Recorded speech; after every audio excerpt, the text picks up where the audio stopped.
আমাদের বাড়ি অন্য গ্রামে, পথ হারিয়ে ফেলছি। আপনার মোবাইলটা একটু দিবেন? মোবাইল চুরি করার ধান্দা? এক্সকিউজ মি, 1 মিনিট কথা বলবো, ফোনটা একটু দেন না। জি না, আমি অপরিচিত কাউকে মোবাইল দিই। সরি। কি দিবি না? না দিলে কিন্তু তোর বিপদ হয়ে যাবে। বিপদ?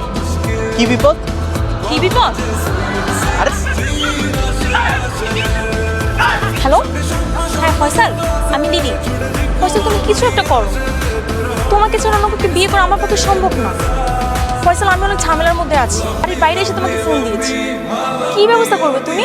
আর তুমি কবে আসবা? পরশুদিন আমার বিয়ে ফয়সাল। আচ্ছা, তাহলে তুমি একটা কাজ করো, আমাদের বাসবাগানের পাশে যে ভাঙা বিল্ডিংটা আছে, আমি পালিয়ে গিয়ে এখানে ওয়েট করবো। তুমি ঠিক সময় চলে এসো, ঠিক আছে? তো বাড়ির সবাই কিন্তু আমার দিকে নজর রাখছে। আমি কিন্তু তোমাকে আর ফোন দিতে পারবো না। আমি সময় মতো ওখানে চলে যাবো, তুমি ঠিক সময় মতো এসো। চোর, বাটপার, ছি ছি ছি ছি ছি ছি। শহরে দেখেছি ছেলেরা চিন্তাই করে, এখানে দেখছি মেয়েরা চিন্তা করে। গ্রামের অবস্থা তো খুব খারাপ।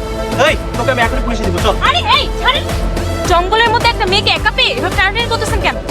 আরে বাবা রে বাবা, চোরের মায়ের বড় গলা। আপনি আমাকে বারবার চোর চোর বলতেছেন কেন? জঙ্গল থেকে কাটা তুলে একদম চোখ গালি। ওরে বাবা রে বাবা, আর আমি মনে হয় আমার 2 হাত একবারে গুটে বসে থাকবো, আমিও কাটা তুলে না একদম চোখে গালাই দিব। বদমাইশ ছেলে কোথাকার। এই যে ম্যাডাম, আপনার বয়ফ্রেন্ড আপনার জন্য আগামী পরশুদিন বাসবাগানের পাশে ওয়েট করবে।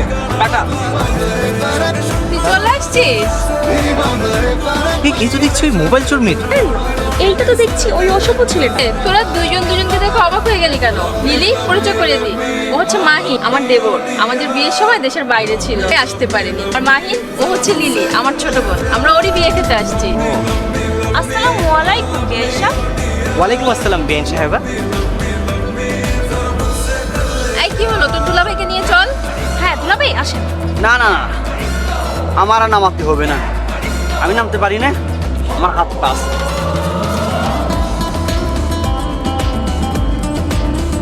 আমার শ্বশুর বাড়িটা একাই। আসো।